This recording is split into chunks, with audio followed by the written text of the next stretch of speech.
Alors, nous en étions restés la dernière fois. Donc, on avait analysé la relation entre inégalité et croissance. Donc, voilà, c'était l'objet de la dernière leçon. Évidemment, il y a beaucoup de problèmes qui restent ouverts. Il y a toute une recherche maintenant qui se mène sur ce sujet. Il y a beaucoup de...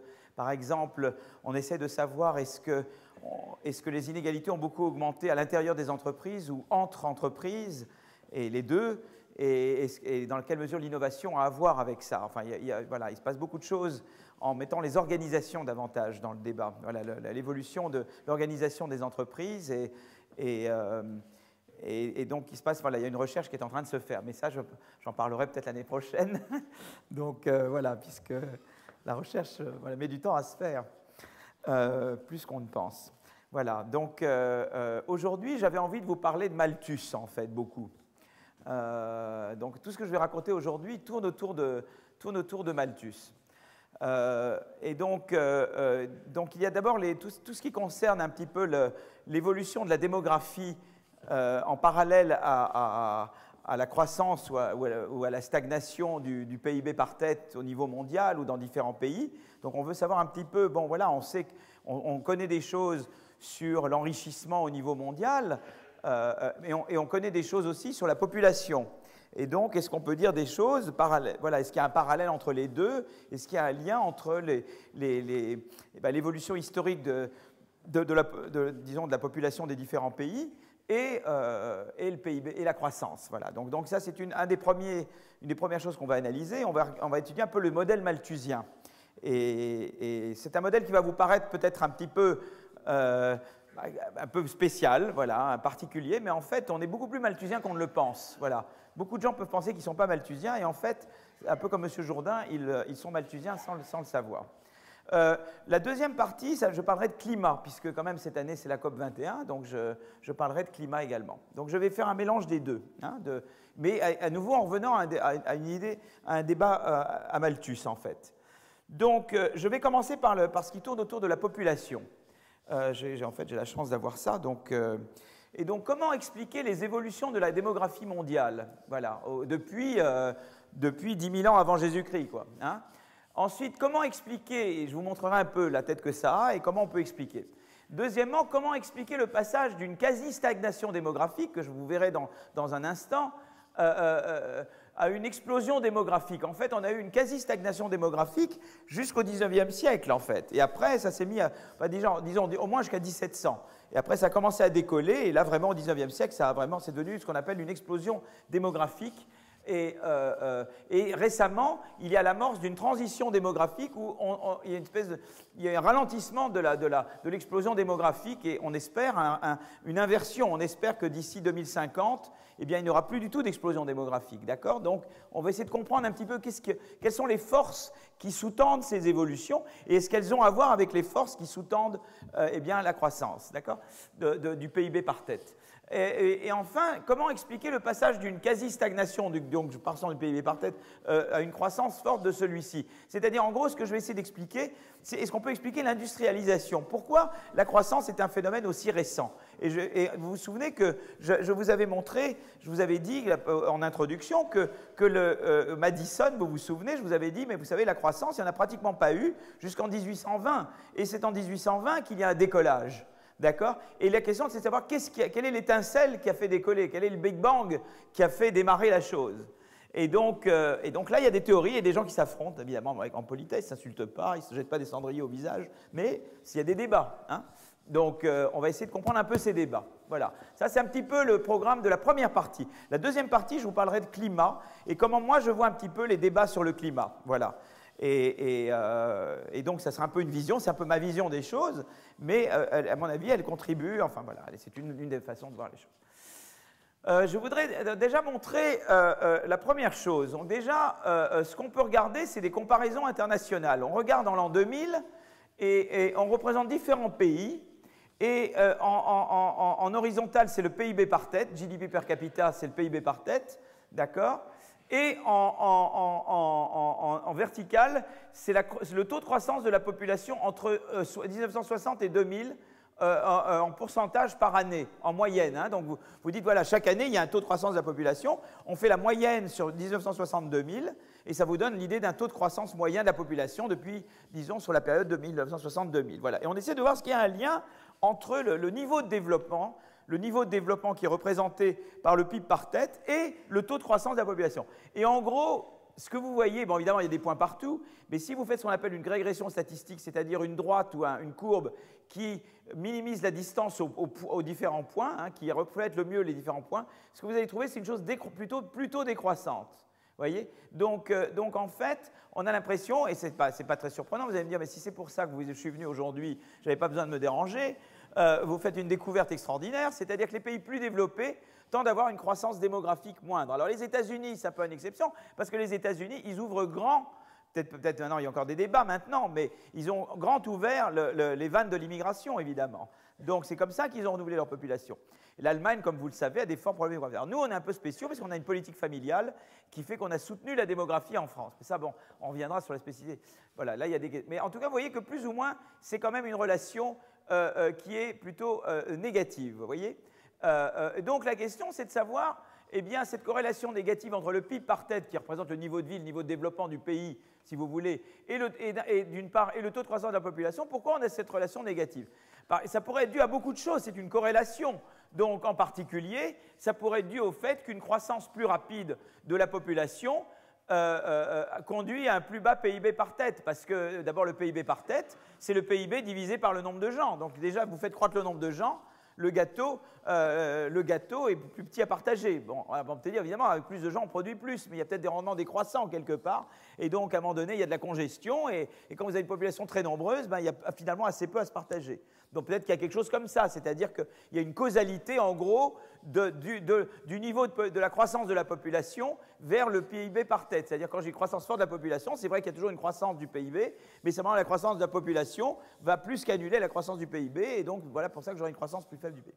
Donc ça, c'est la première possibilité. Mais il se peut aussi qu'il y ait une causalité du PIB vers la population.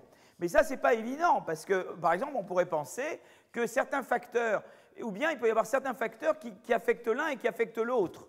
C'est-à-dire que certains facteurs qui conduisent un pays à être pauvre le conduisent également à faire croître sa population rapidement.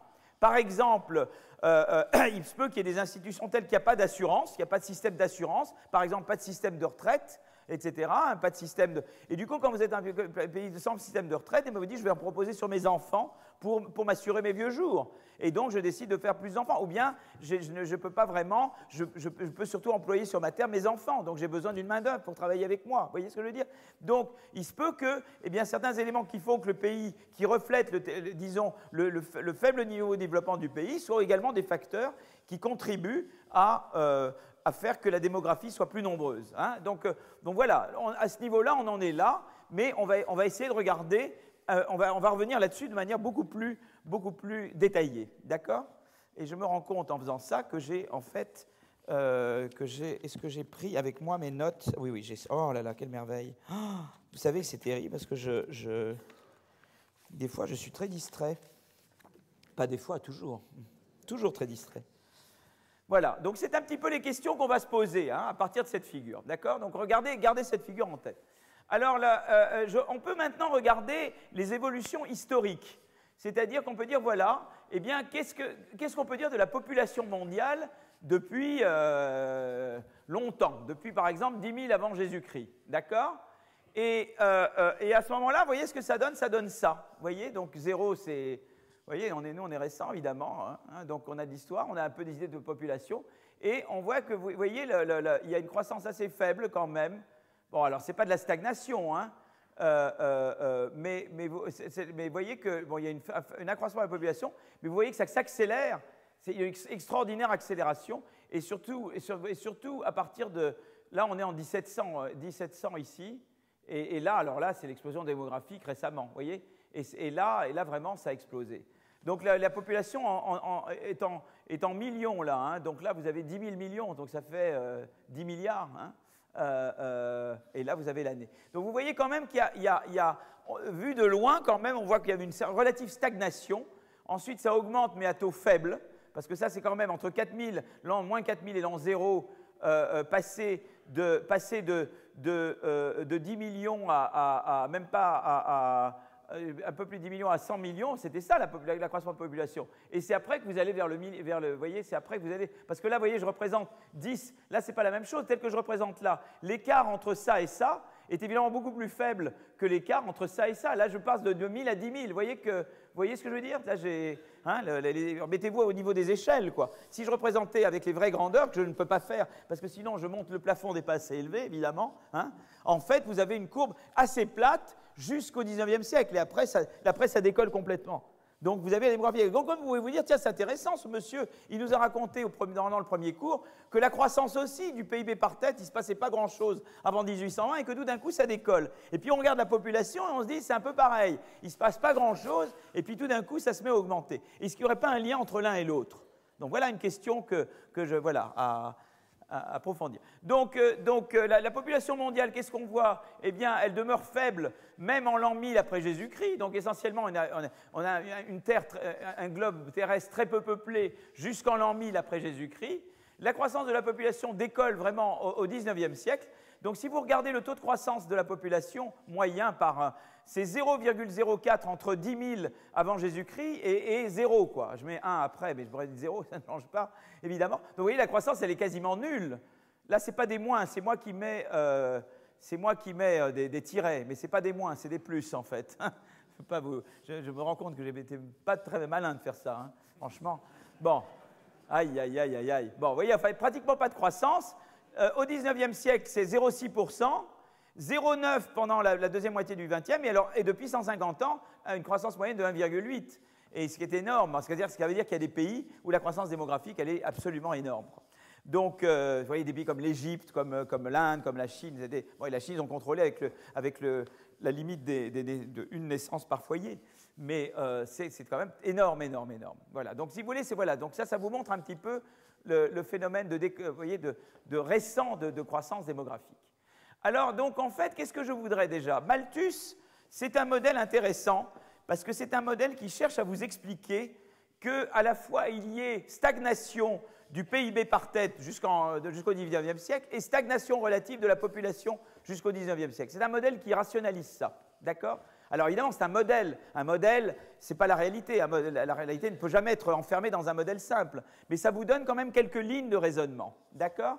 Donc Malthus est un économiste anglais, hein, et il a ce fameux livre qui s'appelle Essay on the Principle of Population, okay, et c'est un monsieur dont, au début, des fois, quand on utilise son modèle, on dit mais quand même, c'est un modèle quand même assez tordu, un petit peu simpliste, etc. Et puis finalement, qu'est-ce qu'on est malthusien? Qu'est-ce qu'on est malthusien? Voilà. Donc chaque fois, moi, je vais à un débat à la radio sur la croissance, j'ai toujours en face de moi un partisan de la décroissance qui est typiquement un malthusien, quoi. Vous voyez, voilà. Il ne le sait pas toujours d'ailleurs. Je dis, vous savez, vous êtes malthusien, mais il n'y a aucun mal. Il n'y a rien d'infamant, hein. Voilà. Donc je lui dis, voilà, venez voir mon cours sur Malthus. Bon, alors quelles sont les idées de base? Les idées de base du modèle malthusien. Le modèle malthusien, c'est sur deux idées. La première idée, c'est de dire la production se fait en combinant le travail et un facteur. Donc en gros, vous êtes dans une économie agricole, essentiellement, et ce qui était le cas, hein. Il y avait quelques artisans, mais enfin l'essentiel, c'était l'agriculture. Vous avez des gens qui travaillent sur un facteur fixe qui est la terre, voilà. Et en gros, voilà. Alors, donc c'est le travail et la terre. Et la terre, elle est fixe, vous voyez, elle est en quantité fixe. Et alors, bien, vous pourriez dire, je peux augmenter ce facteur en colonisant et en défrichant, etc. Mais là, on considère qu'on est dans un monde où le stock de terre est donné, et puis il y a de plus en plus de gens qui travaillent sur cette terre.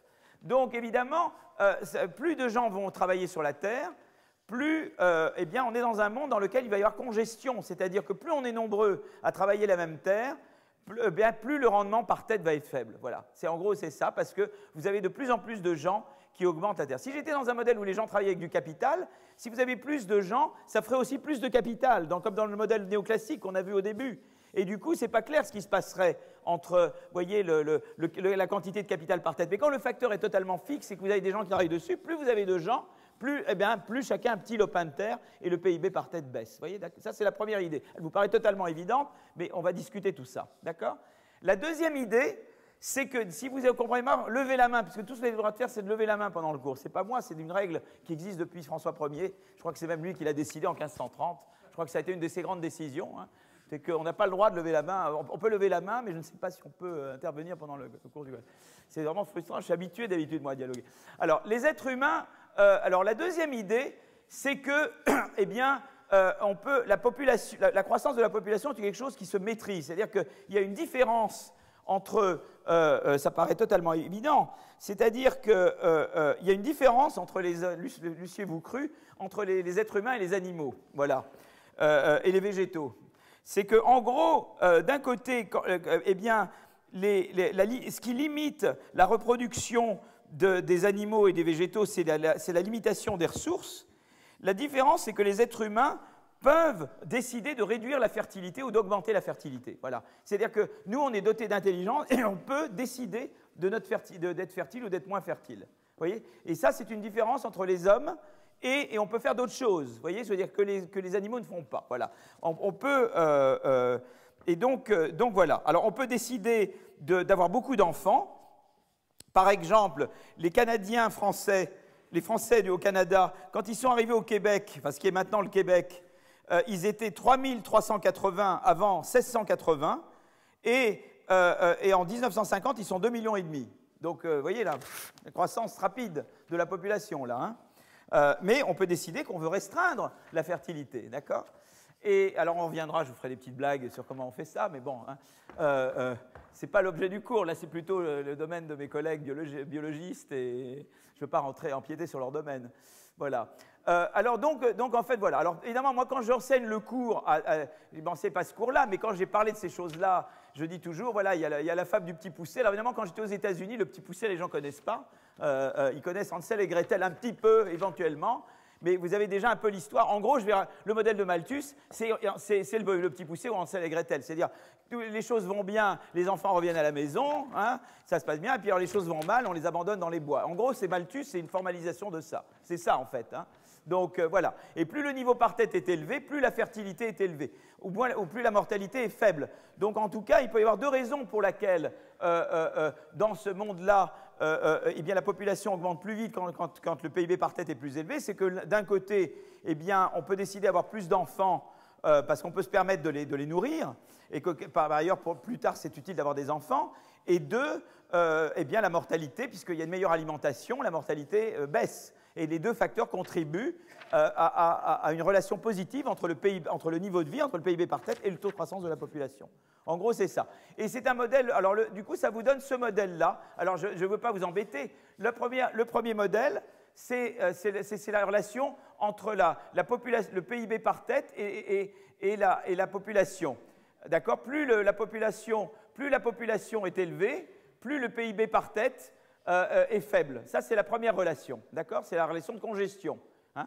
Et la deuxième relation, c'est la relation entre le taux de croissance de la population et le PIB par tête. Plus le PIB est élevé, plus la croissance de la population est faible. Et là, il y a un niveau qui est zéro, c'est-à-dire il y a un niveau, YSS pour steady state, pour état stationnaire, où au-dessus, si le niveau de vie est au-dessus de ce Y-là, eh bien, la population augmente. Tandis que si le niveau est en dessous de ce niveau-là, eh bien, la population va baisser. Voilà. Et en gros, c'est ça le modèle malthusien. Vous voyez ? Donc, c'est ça qui détermine le modèle malthusien. Et la beauté de la chose, c'est que ce modèle, eh bien, se résout. C'est-à-dire qu'on peut dire, ben, une fois qu'on a ce modèle, quel est l'état stationnaire ? Ben, l'état stationnaire, c'est l'état où il n'y aura ni croissance ni décroissance de la population. Donc, ça sera à ce niveau-là. Et une fois que vous avez ce niveau-là, vous prenez l'ascenseur, tac, tac, tac, tac, tac, tac, tac. Vous voyez, regardez, ah, c'est amusant. Et vous arrivez au niveau de la population. Et ça vous donne quelle sera la population stationnaire. Vous voyez ce que je veux dire ? C'est grâce à ces deux courbes, vous commencez par celle d'en bas. Celle d'en bas, elle vous dit quel est le niveau de PIB par tête où il n'y a ni croissance ni décroissance de la population. Le voilà. Et puis maintenant, je prends l'ascenseur et ça me donne le niveau de la population auquel la population se stabilise. Et donc, on sait à la fois quel est le niveau de PIB par tête et le niveau de population. Et en gros, Malthus a dit, vous voyez, c'est génial, je peux expliquer, en tout cas, jusqu'au 19e siècle, pourquoi on a stagné et sur la population et sur le PIB par tête. Par exemple, donc, puisque j'arrive à déterminer un niveau qui est stationnaire. Alors, par exemple, vous pourriez dire, oui, mais ça, vous trichez, parce que vous partez directement de l'état stationnaire, Qu'est-ce qui se passe, par exemple, si vous partiez d'un niveau de population un petit peu au-dessus de ce niveau-là? Je parle d'une population là. Ben là, vous voyez, j'arrive là. Voilà le niveau qui correspond de mon PIB par tête, qui est un peu inférieur au niveau d'état stationnaire. Et là, je prends l'ascenseur vers le bas. Donc, mettons que je démarre d'un niveau de population qui serait là au-dessus. Je fais comme ça. Et là, je prends l'ascenseur vers le bas. Vous voyez que je fais? J'arrive là. Et vous voyez que là, j'arrive ici, et là, du coup, le taux de croissance de la population va être négatif. C'est-à-dire que si je démarre d'un niveau de population au-dessus de l'état stationnaire, eh bien, à cause de ça, j'ai trop de monde. Du coup, le PIB par tête va être trop bas. Il va être en dessous du niveau stationnaire. Et du coup, c'est quand le petit poussé, je l'abandonne dans les bois. Et je vais abandonner dans les bois. Et la population va décroître jusqu'à ce qu'elle revienne au niveau d'état stationnaire. Et pareil, si j'étais parti d'un niveau de population en dessous d'état stationnaire. Je pars d'un niveau de population là. Eh ben, un niveau en dessous d'état stationnaire, ça me fait un PIB par tête plus grand que l'état stationnaire, puisqu'il y a moins de gens sur plus de terre. Donc j'ai un niveau là. Comme j'ai un niveau de PIB par tête au-dessus du niveau stationnaire, eh bien, le taux de croissance de la population va être positif, et du coup, le L va revenir vers le niveau stationnaire. Vous voyez, ça va toujours s'ajuster par le mécanisme de petit pousset. Reprenez, oubliez le diagramme et repensez au petit pousset. Vous avez un niveau au-dessus d'état stationnaire, eh bien, le PIB par tête est trop bas, du coup, donc les parents laissent les enfants dans les bois, la population réduit, et elle revient au niveau de l'état stationnaire. Ou au contraire, tout d'un coup, vous avez moins. Vous voyez, et ça, c'est Malthus. Et vous voyez, comme c'est tout simple. Et du coup, on dit, mais voyez, regardez, monsieur Malthus, il vous regarde en rigolant, et il vous dit, écoutez, la croissance dans le monde, ça date de 1820. Moi, j'ai un modèle qui vous explique, avec ces deux courbes, tout ce qui s'est passé de la nuit des temps jusqu'à 1820. C'est pas mal quand même. Hein? Donc voilà, ça, c'est le modèle malthusien. D'accord? Alors, et alors, ce que je viens de montrer, c'est équilibre et stable. Vous partez d'un petit peu au-dessus de l'équilibre stationnaire, vous vous ramenez vers le stationnaire, vous partez d'un peu en dessous, eh bien, il y a une force de rappel qui vous ramène toujours au niveau stationnaire. D'accord? Ça, c'est le modèle malthusien. Alors, on peut regarder l'effet d'un accroissement de productivité. Qu'est-ce qui se passe dans le monde de Malthus si tout d'un coup, eh bien, on sait mieux produire? Voyez? Si tout d'un coup, on arrive à produire plus avec la même... vous voyez, on arrive avec la même population à produire plus de PIB par tête. Tout d'un coup, la technologie s'améliore. Et il y a eu des améliorations technologiques. Par exemple, en Chine, avant 1820, dans plein de pays, on fait des inventions. Et notamment, je parlerai de l'Irlande avec la pomme de terre qui arrive des États-Unis d'Amérique. La pomme de terre en Irlande, c'est quand même une chose importante. Bon, tout d'un coup arrive quelque chose, et qu'est-ce qui se passe? Eh bien, on arrive à produire on arrive à produire, vous voyez la courbe qui était là, elle se déplace vers la droite. Vous voyez, pour un même niveau de population, on arrive à produire plus d'output par tête. Alors là, c'est exactement le petit pousset quand il y a des vaches grasses. Vous vous souvenez de l'histoire du petit pousset? Il les avait d'abord abandonnés dans les bois, et puis qu'est-ce qui se passe? À un moment donné, il y a une bonne récolte.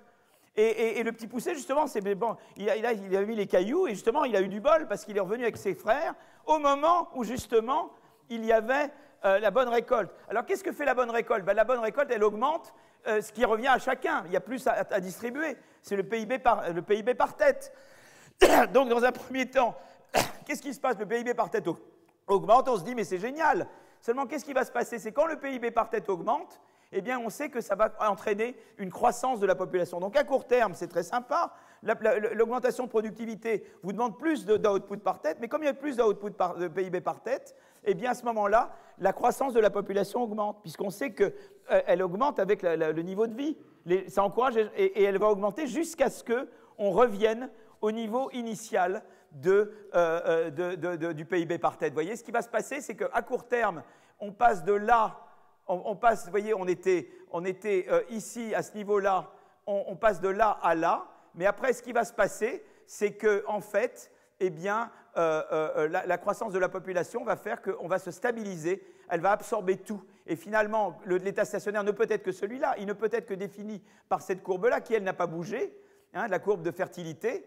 Et en fait, qu'est-ce qui va se passer? C'est qu'à long terme, toute l'augmentation de productivité va être absorbée par la démographie. Donc le monde de Malthus, c'est un monde où on est toujours tenu par le niveau de subsistance. Vous voyez, il y a un niveau de subsistance. Quand les choses s'améliorent, eh bien, les gens font plus d'enfants et à ce moment-là, et donc le PIB par tête revient au même niveau qu'avant.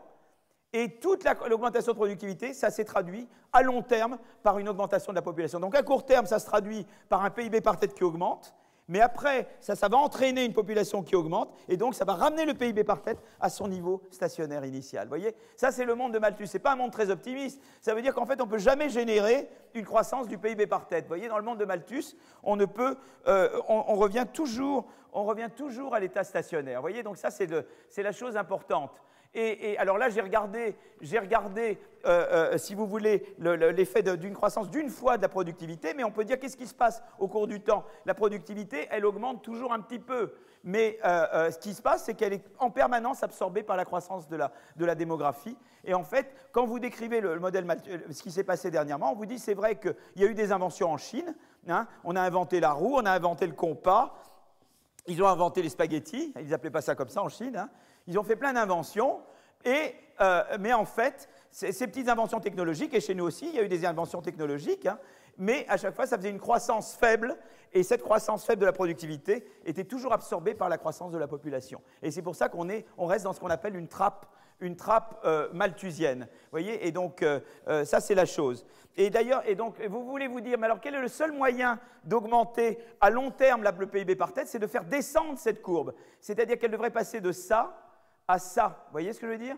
Je ne sais pas si je le vois. Vous voyez ici, on le voit là. Vous voyez, ça c'est le... Là, voyez, si par contre je fais en sorte que cette courbe-là, qui était la courbe de croissance de la population, je la fais passer de là à là, vous voyez que le point stationnaire, il va augmenter. C'est-à-dire que la seule façon chez Malthus d'augmenter à long terme le PIB par tête, c'est l'abstinence, en fait, vous voyez. Donc, Malthus, ce qu'il va vous proposer, c'est que pour lui, le progrès technique, c'est pas, vous voyez très vite où je veux en venir quand je vais parler de climat. On voit là, Greenpeace et tout, voilà, avec tout le respect, mais c'est très quand même dans la même logique. C'est-à-dire qu'en fait, qu'est-ce qui se passe? Eh bien, ce qu'on va faire, c'est de réduire la fertilité. Alors, par exemple, qu'est-ce qu'on va faire pour ça?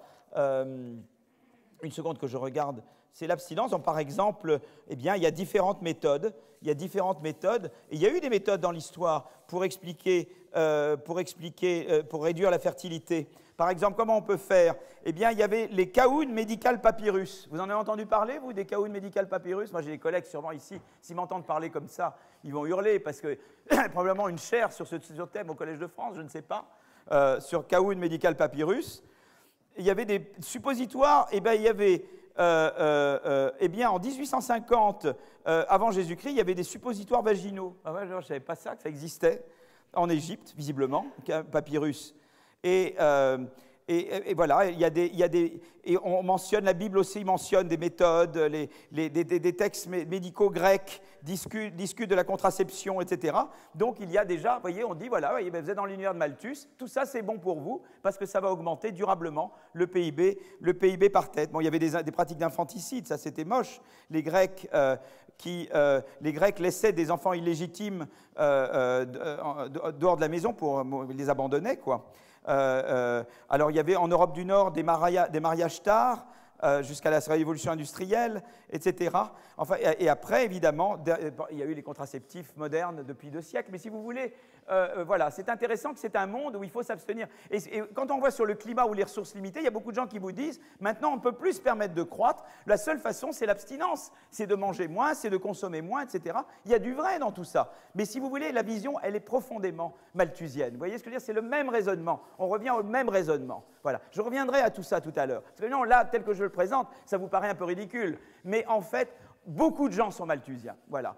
Donc là, maintenant, vous savez un peu ce que c'est que Malthus. Et donc c'est l'abstinence, la seule façon d'augmenter le PIB par tête chez Malthus, d'accord? Et pas la croissance de la productivité. Donc c'est ce qu'on appelle une trappe malthusienne, c'est-à-dire qu'il n'y a rien que vous puissiez faire, si ce n'est par l'abstinence, pour augmenter le niveau de vie. Et par exemple, il donne cet exemple-là qui est très parlant. Par exemple, il y a eu en Chine ce qui s'était passé. Donc je regarde juste une seconde quand il y a eu. Je voulais juste regarder. Oh là là là là, l'exemple chinois. Voilà, c'est ça. Le premier exemple, c'est en l'an 1000 après Jésus-Christ, la Chine était le pays le plus avancé au monde. Mais parce qu'il y avait une croissance de la population forte, en fait, les gens vivaient au niveau de subsistance. Et donc pratiquement au même niveau qu'en Europe, alors que l'Europe avait un niveau technologique inférieur à la Chine. C'est intéressant. Donc c'est très une illustration de Malthus, vous voyez. Autre exemple, l'introduction des pommes de terre découvertes en Amérique, en Irlande. Eh bien, ce qui s'est passé, c'est que la population irlandaise a triplé pendant le siècle qui a suivi 1750, quand la pomme de terre a été introduite. C'est énorme, triplé, vous vous rendez compte? Et donc, quand on regarde le PIB par tête en Irlande, il n'a pas augmenté, quoi. Si vous regardez en 1750, 1850, il est à peu près au même niveau qu'en 1750, alors qu'on introduit la pomme de terre qui permet de nourrir plein de gens. C'est quand même très intéressant. Et c'est vraiment à nouveau le modèle malthusien. Donc, si vous voulez, les gens ont beaucoup cru sur la base historique à Malthus, d'accord? Donc voilà. Alors là, donc si vous voulez, maintenant je voudrais discuter, donc c'est ce que je vous dis là, voilà l'exemple chinois et l'exemple irlandais. Donc là je vous le remets en slide. Hein. La Chine, le pays le plus technologiquement avancé, son niveau de vie est aussi proche du niveau de subsistance européen, à l'époque en retard technologique sur la Chine. Importation de la pomme de terre en Irlande, la population irlandaise triple, mais le PIB par tête n'augmente pas entre 1750 et 1850. D'accord? Les pays plus productifs ne jouissent pas d'un niveau de vie plus élevé, tout passe dans la démographie. Ça, c'est la prédiction malthusienne. D'accord? Alors, évidemment, on va se dire, mais quand même, il y a eu quelque chose. Vous vous rappelez, quand je vous ai raconté la dernière fois, je vous avais dit, il y a la courbe de Kuznets sur les inégalités, puis je vous ai dit, mais regardez, à partir de 1980, la courbe de Kuznets, ça ne marche plus très très bien, puisque les inégalités se remettent à augmenter. Ben là, il y a un peu la même chose. Malthus, ça a l'air très bien, mais quand même, la révolution industrielle, c'est un petit problème. Alors évidemment, les malthusiens peuvent vous regarder de haut et disent, vous savez, l'industrialisation, c'est une parenthèse. On regardera ça comme un petit epsilon au niveau historique, puisque ça commence en 1820 et que ça va s'arrêter maintenant. Avec la COP21, on va décider mondialement de stopper de toute activité industrielle. Et donc voilà, ça aura duré 200 ans, et puis, de 300 ans, et on termine. De 200 ans, et donc on termine. Comment expliquer que et donc là, la question est la plus importante, il y a des gros débats là-dessus. Comment expliquer que les pays européens soient sortis de la trappe malthusienne au XIXe siècle? Et là, il y a en gros plusieurs théories. Il y en a déjà au moins deux. Je vais vous en donner deux pour vous dire qu'il y en a encore d'autres. D'accord? Donc une première théorie pour expliquer pourquoi on sort de la trappe malthusienne, c'est de dire, c'est une théorie qui vous, un petit peu, voilà, elle vous paraît un peu tordue, mais voilà, je vous l'explique un peu comme ça. C'est de vous dire, voilà, la Terre, c'est une technologie où on met des gens à travailler sur la Terre et ils ont un certain rendement marginal. Alors évidemment, quand il y a peu de gens et beaucoup de terre, chaque personne apporte beaucoup. Mais évidemment, quand il y a beaucoup de gens et la même quantité de terre, chaque personne apporte peu. C'est ce qu'on appelle le rendement marginal d'un individu. Donc, quand vous regardez, eh bien, à l'origine, on peut vous dire, vous avez une population faible au niveau mondial, il y a beaucoup de terre, ça vaut le coup de faire de l'agriculture, d'accord? Et il y aurait peut-être d'autres technologies qui, elles, n'utilisent pas la terre, seulement elles ont des rendements marginaux moins grands quand la population est faible. Vous voyez? C'est quand même génial, quand j'ai une énorme quantité de terre, je suis tout seul, si je peux bien labourer, j'ai un rendement énorme. Si je travaille tout seul sur une machine et qu'il y a un individu de plus avec une autre machine, etc., ça ne fait pas beaucoup plus. Donc au début, on se dit, ben, écoutez, la population est faible mondialement, il y a beaucoup de terre, le rendement est très fort à travailler dans l'agriculture. Et donc on est dans un univers agricole où le modèle de Malthus s'applique. Mais qu'est-ce qui se passe? C'est qu'à un moment donné, eh bien, à cause de la congestion dont je parlais tout à l'heure, ça devient profitable. Donc il y a, et on peut dire, mais mettons qu'il y ait ça, et puis qu'il y ait quand même progrès technique. Donc avec le progrès technique, il va y avoir productivité qui augmente, la productivité augmente. Comme la productivité augmente, on est au début dans un monde malthusien, les augmentations de productivité vont être absorbées par la croissance de la population, et donc la population se met à croître. Donc je vous raconte une histoire maintenant. Il était une fois le monde. Le monde était une économie agricole. Peu de gens travaillent sur beaucoup de terres. Chacun gagne beaucoup. D'accord? Mais il y a des petites inventions, comme en Chine, d'accord? Là, on invente le compas, la roue, etc. Enfin, pas la roue, c'est pas une petite invention. Inventer la roue, on aime. Et du coup, la productivité augmente. Comme la productivité augmente, on sait que dans le monde malthusien, ça se traduit par une croissance de la population. Donc la population continue d'augmenter. Mais à mesure que la population augmente, ça devient de moins en moins profitable de travailler la terre. Et qu'est-ce qui va se passer à un moment donné? Eh bien, ça devient profitable de quitter la terre et de se mettre à travailler sur des machines. Et alors, on échappe au facteur fixe à ce moment-là. Et donc, on sort de la trappe malthusienne de cette manière. C'est-à-dire qu'à un moment donné, ça devient profitable d'introduire des technologies où c'est le travail qui travaille avec du capital, pas avec de la terre, pas avec un facteur fixe, avec un facteur qui s'accumule, qui est le capital. Et du coup, on part dans une autre logique. Et peut-être que là, on a des sources de croissance. Bien qu'on a vu avec Solow et avec le modèle néoclassique que sans l'innovation, ça ne vous donne pas de la croissance à très long terme. En disant, ça vous donne une bouffée d'air dans la croissance et d'accumulation de capital. Donc si vous voulez, voilà l'histoire. C'est qu'il y a transition de l'agriculture vers l'industrie qui permet d'échapper aux facteurs fixes, c'est-à-dire à la terre. Donc ça, c'est une première histoire pourquoi on a échappé à la trappe de pauvreté, d'accord, à la trappe malthusienne. Il y a une autre théorie, et l'autre théorie, c'est la théorie unifiée de la croissance. Qu'est-ce qu'elle dit, cette théorie unifiée?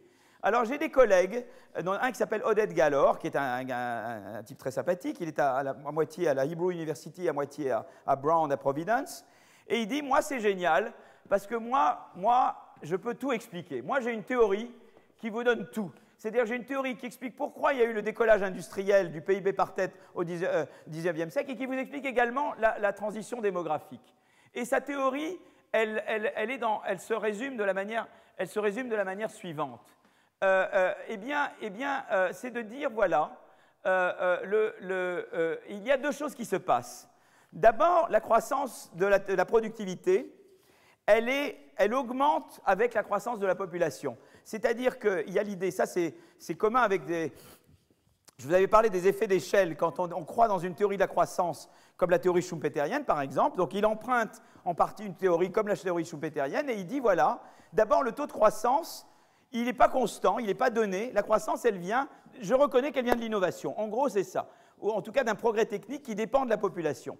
Donc en gros, il dit voilà, eh bien la taux de croissance de la productivité, elle n'est pas donnée comme ça, elle vient ou bien d'externalités que nous exerçons entre nous, on se parle l'un à l'autre, et peut-être aussi de l'innovation. Dans un cas comme dans l'autre, eh bien plus la population est grande, plus le taux de croissance devrait être grand. D'accord? Voilà l'idée.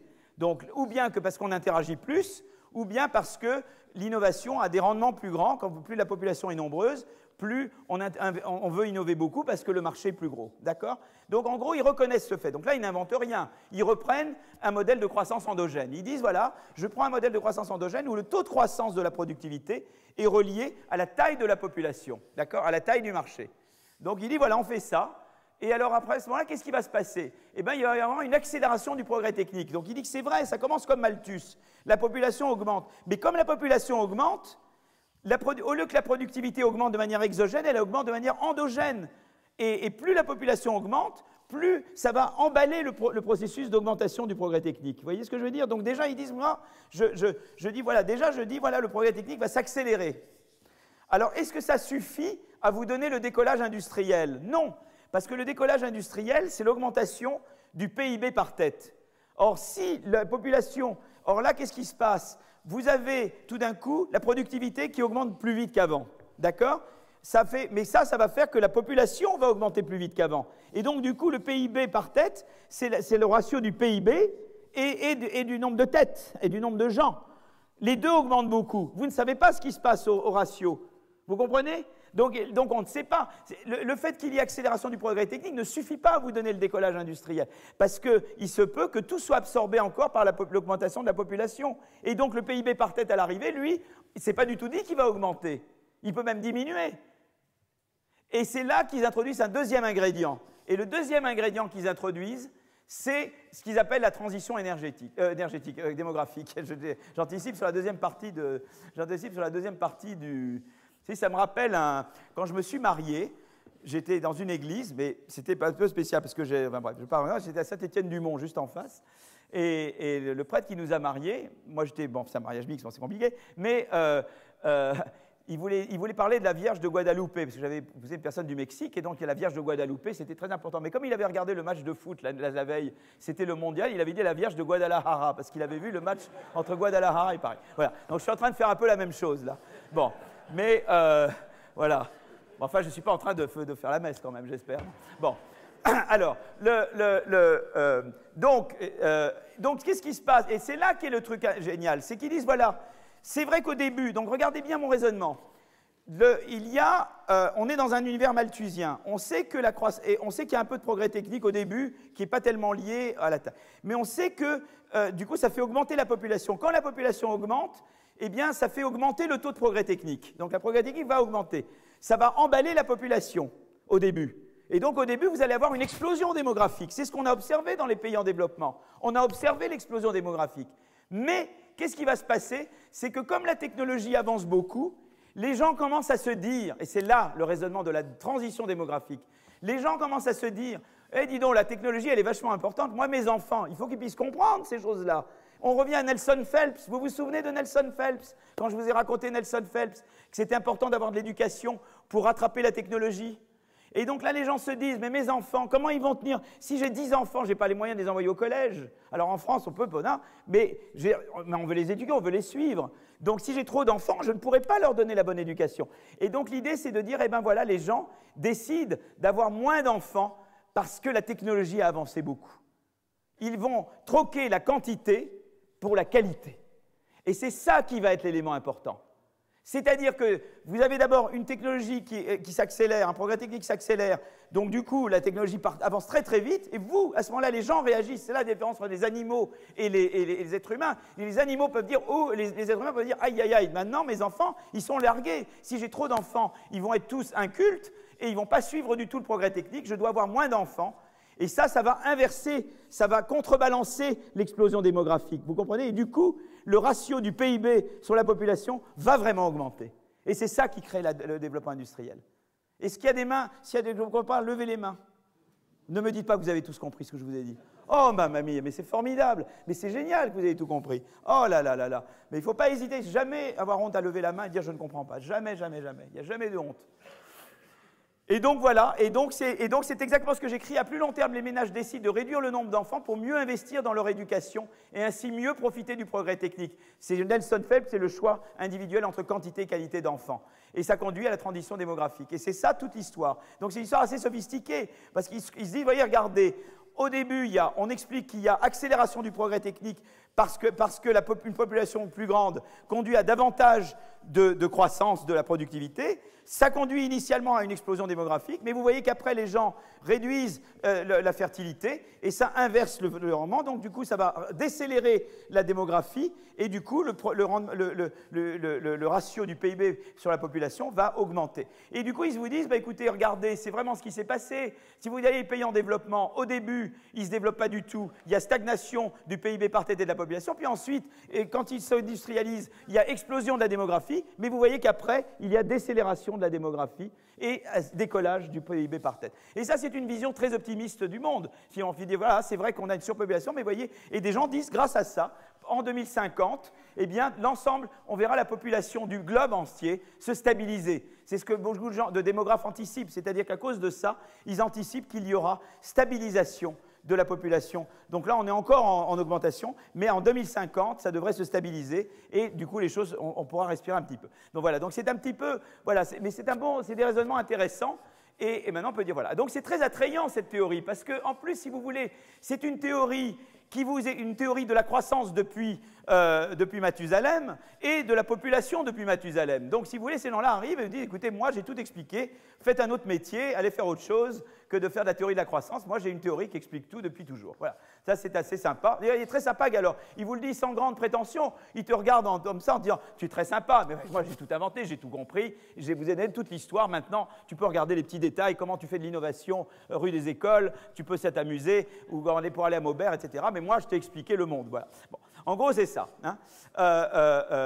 Voilà. Donc, en gros, ce qui se passe, c'est que la transition démographique empêche que la croissance de la population, qui s'est accélérée, puisqu'il y a l'effet d'échelle, n'absorbe entièrement l'accélération du progrès technique, ce qui nous sort de la trappe malthusienne. Le PIB par tête, finalement, peut se mettre à augmenter, et ce, durablement. Et ça, c'est la théorie de comment sortir par la croissance, par la théorie de la croissance unifiée. Alors, voilà. Alors, maintenant, si on veut regarder un soutien empirique, eh bien, un premier soutien empirique de la théorie unifiée de la croissance, c'est la première figure que je vous ai montrée. Et je l'ai mise 2 fois, vous voyez, j'ai voulu faire 2 fois la bonne chose. Eh bien, le support empirique, c'est d'abord la figure, je la remets, c'est la première figure que je vous ai montrée. Ça va dans le sens de ce que disent mes petits copains. Mes petits copains, ils vous disent, plus le pays est avancé, plus, voyez, plus le taux de croissance de la population réduit. On voit bien qu'il y a une transition démographique. Quand vous avez un truc comme ça, c'est que forcément, à un moment donné, vous avez une transition démographique. Donc, voilà, il montre bien, cette figure, elle montre bien que les pays plus avancés ont un taux de croissance de la population plus faible que les pays moins avancés, ce qui contredit.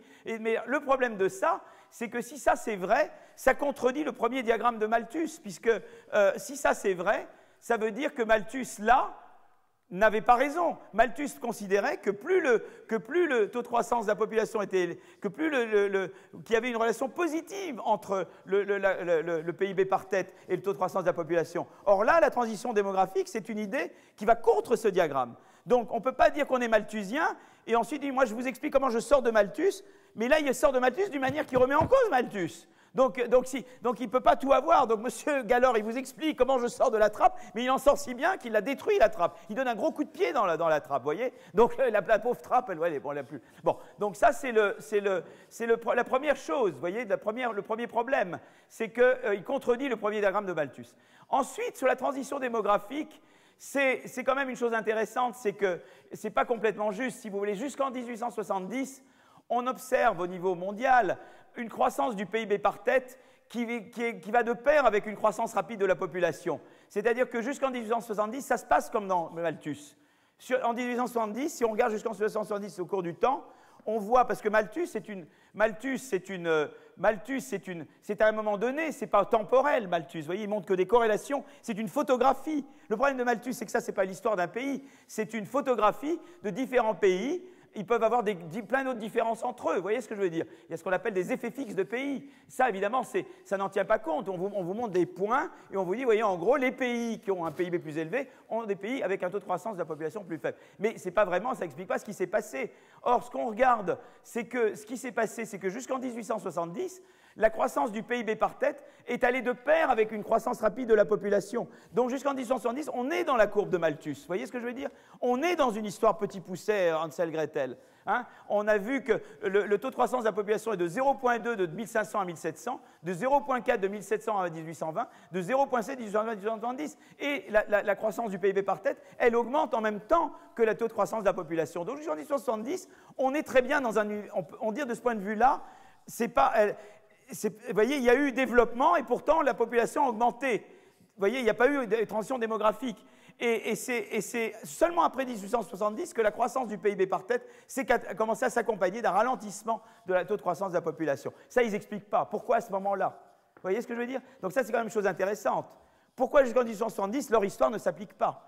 Et eux, ils veulent expliquer le décollage industriel. Or, le décollage industriel, il a lieu à partir de 1820. Il ne commence pas en 1870, en Angleterre notamment. Hein? Donc, ça ne peut pas expliquer leur truc. D'accord? Donc, il y a quand même un problème là. D'accord? Je vous mets un peu les débats. Alors, je voulais juste vous montrer que sur la transition démographique, juste vous dire quelques petits éléments qui sont les suivants. D'abord, il y a un premier élément, c'est la transition dans la mortalité. La transition dans la mortalité. Qu'est-ce qui a créé la transition dans la mortalité?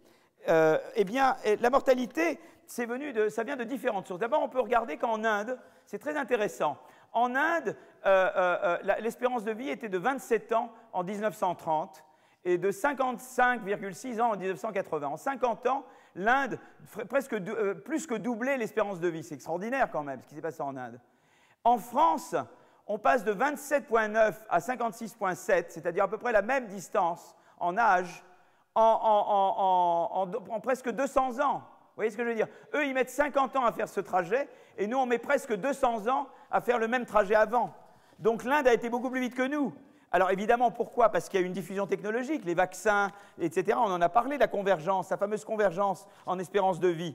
Donc c'est quand même intéressant. La France a mis 3 fois plus de temps que l'Inde pour un accroissement comparable en espérance de vie. C'est intéressant déjà de regarder la mortalité, mais parce qu'il s'est passé des choses. Et puis par ailleurs, il y a autre chose qui est intéressante. L'Inde atteint une espérance de vie de 56,7 ans avec un revenu par tête de 1 239 $, un revenu par tête et par an de 1 239 $, alors que la France atteint la même espérance de vie avec un revenu par tête en équivalent de maintenant de 4 998. C'est-à-dire que l'Inde peut se permettre, grâce aux médicaments et à la diffusion de la médecine des pays développés vers les pays moins développés, l'Inde a pu atteindre une espérance de vie avec un revenu beaucoup moins important par tête que la France avait pour la même espérance de vie. C'est intéressant. C'est-à-dire qu'il s'est passé des choses. Évidemment, nous, quand on a atteint ce niveau, on ne bénéficiait pas de médicaments ou disons, de progrès médicaux comme l'Inde en a bénéficié. Donc ça, c'est intéressant. Ça vous redonne encore une idée de l'aspect, disons, spillover, de l'aspect convergence en espérance de vie. Hein. Donc ça, c'est intéressant. Alors maintenant, on peut dire, mais qu'est-ce qui a réduit la mortalité? En gros, l'explosion démographique, elle est venue Qu'est-ce qui a fait l'explosion démographique? L'explosion démographique a fait, on peut dire, il y a l'idée malthusienne, un PIB par tête fait que vous pouvez avoir plus d'enfants. Mais il y a eu aussi des choses qui ont provoqué l'explosion démographique et qui ont réduit le taux de mortalité. Qu'est-ce qui a provoqué l'explosion démographique? Il y a eu des changements. Et ça sort. Il y a eu d'abord l'amélioration de la quantité et de la qualité des aliments. Ça, c'est très, très important. Ensuite, il y a eu l'amélioration de l'habitat. Le lavage de vêtements plus fréquent après 1875 en France et en Angleterre. Voilà, donc ça c'est dans ces d'autres-là. Et ça représente à peu près 90% du déclin de la mortalité. Donc le gros du déclin de la mortalité, c'est même pas les trucs médicaux, c'est l'hygiène, si vous voulez. C'est vraiment les aliments, l'habitat, les vêtements, etc. Et ensuite, il y a eu l'amélioration vraiment de l'hygiène publique, c'est-à-dire l'eau potable grâce au nouveau système d'égouts et d'eau courante. Et ça, tout ça, et donc évidemment, grâce à ça, on réduit la mortalité due au choléra, due à la fièvre typhoïde, etc. Et ça, c'est la seconde moitié du 19e. Et les traitements médicaux, vraiment, les progrès, c'est depuis le début du 20e siècle. Donc on voit qu'il y a ces trois phases. Mais ce qui est intéressant, c'est que le gros de la réduction de la mortalité vient déjà de la première et de moindre mesure de la deuxième. L'amélioration de la médecine, c'est tout petit comparé aux deux premières. C'est intéressant de voir ça. Donc ça, c'est tout déjà à comprendre un petit peu. Et ça, évidemment, toutes ces innovations ont contribué à l'explosion démographique. Ce n'est pas juste la force malthusienne, ce n'est pas juste parce que le PIB par tête a augmenté qu'on a eu plus d'enfants, c'est que aussi la mortalité pendant cette période-là s'est réduite, quoi. Parce que voilà tout ce qui s'est passé depuis le début à ces différents stades. Donc ça, c'est quand même très intéressant de comprendre un peu l'évolution du taux de mortalité. Alors ensuite, qu'est-ce qui s'est passé? Eh bien, il y a eu l'évolution des taux de fertilité, d'accord? Et les taux de fertilité, eh bien, on voit qu'effectivement, depuis les années 1860, par exemple, on voit aux États-Unis. Alors évidemment, à votre avis, qu'est-ce que c'est ça, le truc qui se met à monter? C'est quoi? J'en ai parlé avant.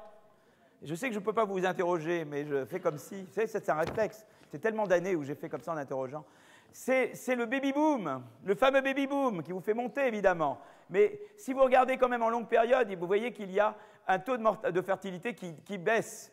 Hein, c'est le nombre de filles par nombre de filles, en gros, le taux de fertilité. Hein, parce que tout passe par les filles, donc c'est le nombre de filles par nombre de filles. Donc en gros, et vous voyez que le taux de fertilité diminue. Et c'est vrai pour les États-Unis, c'est vrai pour d'autres pays. Mais donc, on voit que tous les pays développés, eh bien, on a vu le taux de fertilité se réduire. Et ça vous montre qu'on peut considérer qu'on a des données sur ce que la fertilité désirée et la fertilité réelle. Ça, c'est la fertilité que les gens veulent, et ça, c'est la fertilité véritable.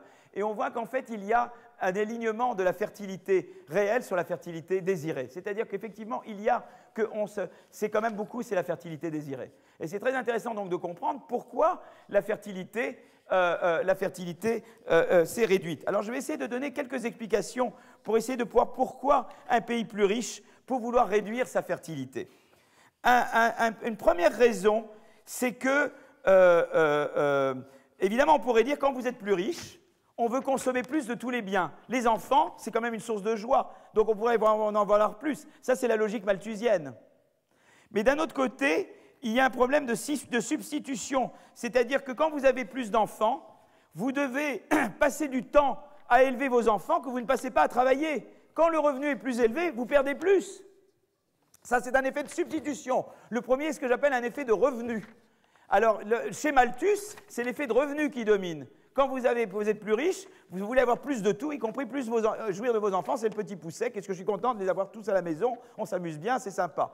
Ça, c'est l'effet de revenu.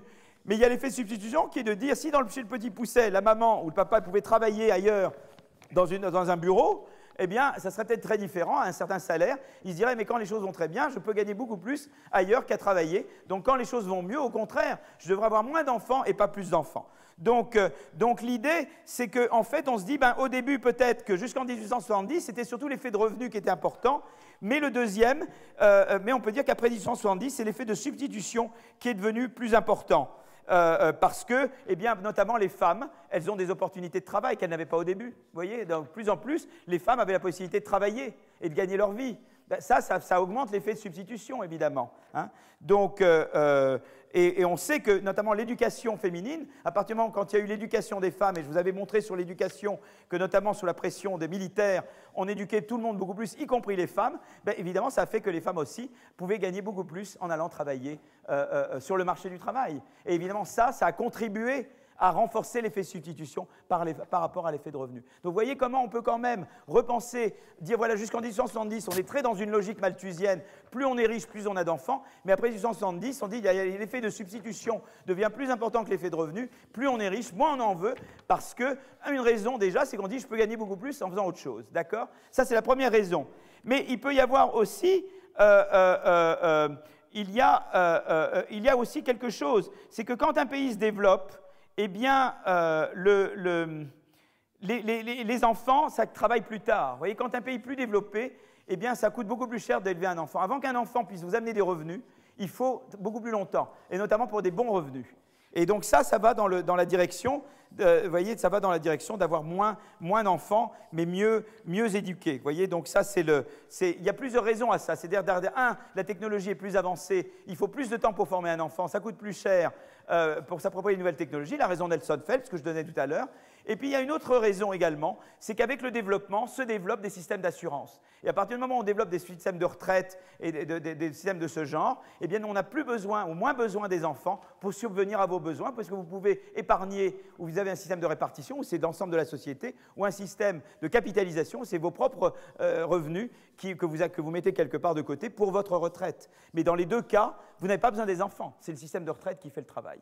Et donc tout ça, évidemment, a poussé dans la direction de mettre fin à la logique malthusienne. Vous voyez ce que je veux dire? Donc, un, l'effet de substitution qui l'emporte. Deux, ça coûte beaucoup plus cher disons, de permettre à un enfant d'entrer le marché du travail quand la technologie augmente. Trois, il y a d'autres manières que d'avoir beaucoup d'enfants, d'assurer vos vieux jours. Vous pouvez le faire par des systèmes de retraite. Les trois ont été dans la direction de remettre en cause la deuxième courbe de Malthus, celle qui augmentait, et donc d'inverser la logique malthusienne. Vous voyez, donc c'est intéressant de comprendre cette évolution-là qui a eu lieu par elle-même.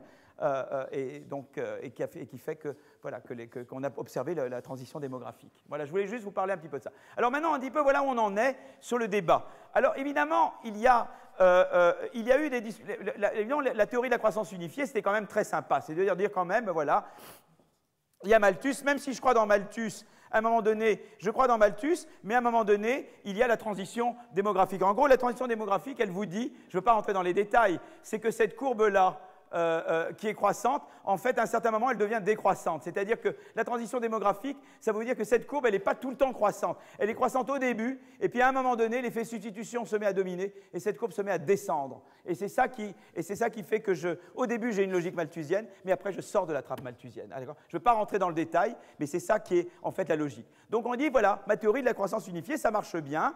C'est une théorie qui est malthusienne, sauf que là, au lieu d'avoir croissant, j'ai un truc qui est en nu. Au début, c'est comme ça, mais à la fin, les substitutions finissent par dominer et ça descend. Et là, dès que ça descend, évidemment, je sors de la trappe malthusienne.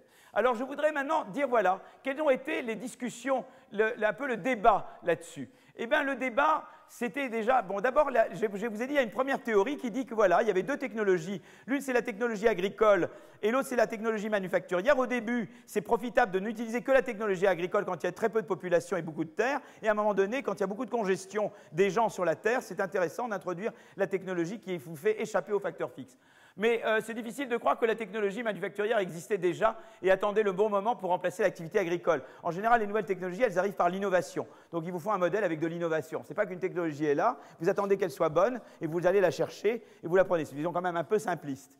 Alors, maintenant, la plus sérieuse, c'est la critique de la croissance unifiée. Là, les gens très importants, c'est Joël Mokyr, qui est quelqu'un dont on a déjà parlé, quand on parlait de la concurrence entre pays européens comme source pour expliquer pourquoi le décollage avait eu lieu en Europe. Et justement, Mokyr s'est beaucoup intéressé au décollage industriel en Europe. Vogt est un plus jeune, Joachim Vogt, et qui a travaillé avec Mokyr. Il y a aussi un copain qui était avec moi qui s'appelle Kevin O'Rourke. Ça, c'est trois personnes incontournables en histoire de l'industrialisation. Et la théorie et Mokyr et Vogt, en gros, ils disent la chose suivante. Ils disent, voilà, écoutez, la population et le PIB par tête ont augmenté en parallèle dans plusieurs régions d'Europe depuis 1700, contrairement au modèle malthusien. C'est-à-dire qu'on voyait que, quand même, vous voyez, le PIB par tête et la population augmentaient ensemble. Vous voyez, alors que le premier diagramme de Malthus vous dit que plus la population est élevée et plus le PIB par tête est faible. Or, ils disent, nous, on les a vus augmenter ensemble. Donc, ça, pour nous, c'est quand même une contradiction avec le modèle malthusien. On n'y croit pas trop, quoi. Voilà. Ensuite, ils regardent, ils disent, oui, vous parlez d'un effet d'échelle qui dit que plus la population est nombreuse, plus le taux de croissance de la productivité devrait augmenter. Mais il dit entre 1700 et 1750, la population anglaise est demeurée constante à peu près, et la population est demeurée constante, mais il y a eu accélération du progrès technique. Donc le progrès technique n'est pas venu uniquement du fait que la population a augmenté. Ce n'est pas juste l'effet d'échelle. Il y a eu autre chose qui s'est passé, qui a fait augmenter la productivité. Et ils disent, bon, et par ailleurs, quand sur la partie transition démographique, ils disent, je ne vois pas d'augmentation du premium de qualification qui aurait motivé une substitution du nombre d'enfants par un investissement supérieur dans l'éducation. C'est-à-dire, je ne vois pas dans les données historiques d'augmentation de la prime à la qualification telle que ça aurait motivé un passage de la quantité d'enfants à la qualité d'enfants. Nous ne voyons pas ça. Voilà. Donc on n'achète pas vraiment, en tout cas pas au moment où vous décrivez qu'a eu lieu la transition industrielle. Alors eux, ils disent, voilà, qu'est-ce qui se passe? Eux, ils disent, voilà, en gros, Mokyr, sa vision, c'est la suivante. Il s'est passé, c'est un peu un Big Bang, la croissance. Hein. Il n'y a pas de mondialement, la croissance, it's a non-event jusqu'en 1820. Et tout d'un coup, il y a la croissance. Hein. Bon, et qu'est-ce qui s'est passé? Il s'est passé plusieurs choses. Et Mokyr dit, d'abord, il y a eu la codification du savoir. Il y a eu l'encyclopédie. L'encyclopédie, ça a été très important. Diderot, très important. Ça a codifié le savoir. Pourquoi? Parce qu'on n'avait pas réinventé la roue à chaque fois. On allait, on regardait, on avait des recettes de suite. Ça pouvait être du savoir très fondamental, du savoir très appliqué. Comment faire? Il n'y avait pas les tartes tatin à l'époque, mais s'il y avait eu les tartes tatin dans l'encyclopédie, vous auriez la tarte tatin. J'avais mangé une bonne à midi, là. C'est pour ça que je pense à ça. Donc c'était quand même génial parce qu'on gagnait du temps. On pouvait aller dans l'encyclopédie et on regardait ce qui se passe. Parce que comme ça, je peux toujours bâtir sur les autres. Vous avez passé beaucoup de temps à faire évoluer le savoir. Je ne vais pas repasser le temps que vous avez passé. J'ouvre mon encyclopédie, je vois la recette et je pars de là pour aller plus haut. Et je mets dans l'encyclopédie. Quelqu'un d'autre monte et met dans l'encyclopédie. C'était très important de codifier le savoir pour pouvoir accélérer le fait que l'appropriation du savoir, de façon à ce que les générations suivantes peuvent beaucoup plus vite démarrer et améliorer sur le savoir existant. Ils n'ont pas réinventé la roue à chaque fois. Ça, c'est très important. Et en parallèle, c'est grâce à ça, grâce à l'encyclopédie, c'est développé une culture scientifique parmi les artisans et les entrepreneurs. C'était très important. Évidemment, ce qu'il y a eu aussi, notamment en Angleterre d'abord, mais ailleurs, ça a été le développement d'universités de plus en plus autonomes. Il y a eu en Angleterre Cambridge et Oxford qui se sont développés. Et ils sont devenus de plus en plus autonomes, c'est quand même très important, qui ont été des foyers de découvertes scientifiques. Mais les entrepreneurs avaient un intérêt pour ça. Et c'est ça qui était intéressant, c'était que si vous voulez quelque part, il y a eu, en fait, c'est passé deux choses. Avec la révolution, ce que j'appelle moi la révolution bourgeoise ou la révolution Glorious Revolution en Angleterre, il y a eu à la suite de ça deux choses qui sont passées. D'abord, les droits de propriété ont été beaucoup mieux garantis. En France, c'est venu avec la Révolution française. On a garanti les droits de propriété. On ne pouvait pas venir vous prendre tout, quoi, par la dîme, par les différents impôts royaux. Donc ça, il y avait une protection des droits de propriété. Donc pour un innovateur, un entrepreneur en Angleterre, il avait ses droits de propriété protégés. Et par ailleurs, s'était développée une république des idées, une république des sciences. Et donc, c'est cette conjonction-là, avec la codification du savoir. Donc déjà, vous avez un peu tous les ingrédients qu'il faut. Qu'est-ce qu'il faut pour le modèle schumpeterien? Et en fait, c'est tous les ingrédients du modèle schumpeterien. Parce que qu'est-ce qu'il vous faut? Il vous faut d'abord avoir des idées, parce que l'innovation, c'est des idées. Donc il vous faut des endroits où les idées sont utilisées. Alors, l'innovation se fait beaucoup, ben dire pratique, mais elle se fait dans les universités également. Donc il y a des universités libres. La liberté est très importante pour l'innovation. Deuxièmement, il vous faut la codification du savoir, parce que si on veut appliquer le savoir, c'est très important qu'il soit codifié. Et troisièmement, il y a les droits de propriété, c'est-à-dire je suis un entrepreneur, je mets en œuvre une idée, je sais que je ne suis pas exproprié, et donc je vais faire l'innovation.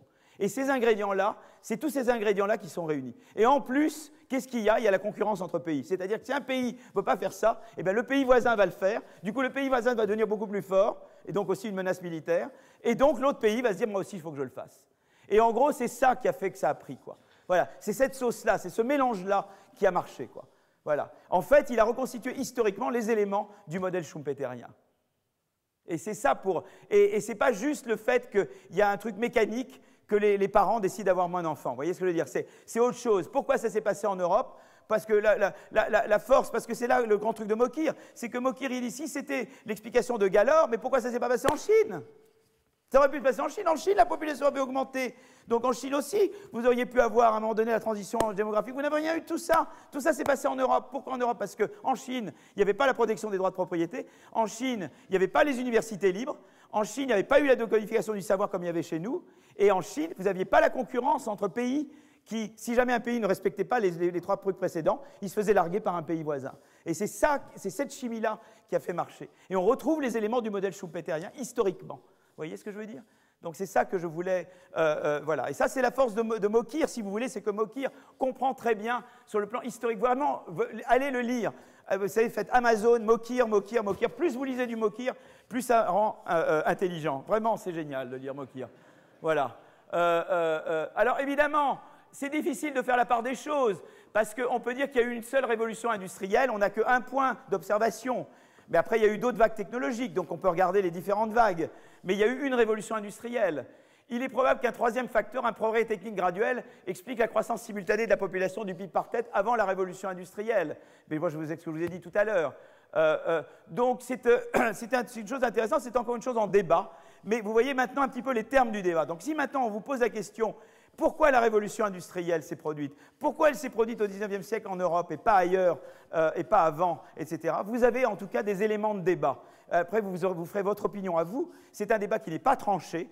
C'est un débat que vous pouvez suivre, mais maintenant vous avez les éléments pour le suivre. Voilà.